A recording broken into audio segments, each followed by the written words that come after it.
నాకు meditation introduce చేసిందే మా వారు అండ్ శీతల్ మేడం. ఎందుకంటే వీళ్ళిద్దరు లేకపోతే నా లైఫ్లో మెడిటేషన్ అనేది కాన్సెప్ట్ లేదు. ఇంకా నేర్చుకుంటున్నాను, ఇంకా ఎన్ని ఇయర్స్ నేర్చుకుంటానో తెలీదు. సో నేను ఇంకా ఇక్కడ అందరు చాలా గొప్ప వాళ్ళు ఉన్నారు. మిమ్మల్ని అందరినీ చూస్తుంటే నేను చాలా చిన్నదాన్ని అనిపిస్తుంది. ఒక్కటే లెర్నింగ్ అనేది ఒక కాన్సెప్ట్ ఎప్పుడు వీళ్ళిద్దరు నేర్పిస్తూ ఉంటారు. ఏదున్నా ఎక్స్పీరియన్స్తో నేర్చుకోండి, ఏమున్నా ఫేస్ చేయండి.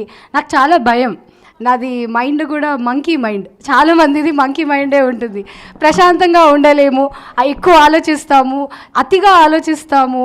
ఎవరైనా ఏమైనా అంటే అయ్యో వాళ్ళు బాధపడతారు, వీళ్ళు బాధపడతారని మనం ఎక్కువ బాధపడిపోతాము. నేను అలాంటి దాన్నే. సో నేను వీళ్ళ ఎక్స్పీరియన్స్ విని, ఇంకా బుక్ రీడింగ్స్తో, యాక్చువల్గా బుక్ రీడింగ్ కూడా నేను చేసేదాన్ని కాదు, చాలా గొప్పది అది. నాకు శీతల్ లాంటి ఒక బుక్ ఇచ్చి చదువు అని అన్నారు. అక్కడి నుంచే నా journey, book reading journey start అయింది.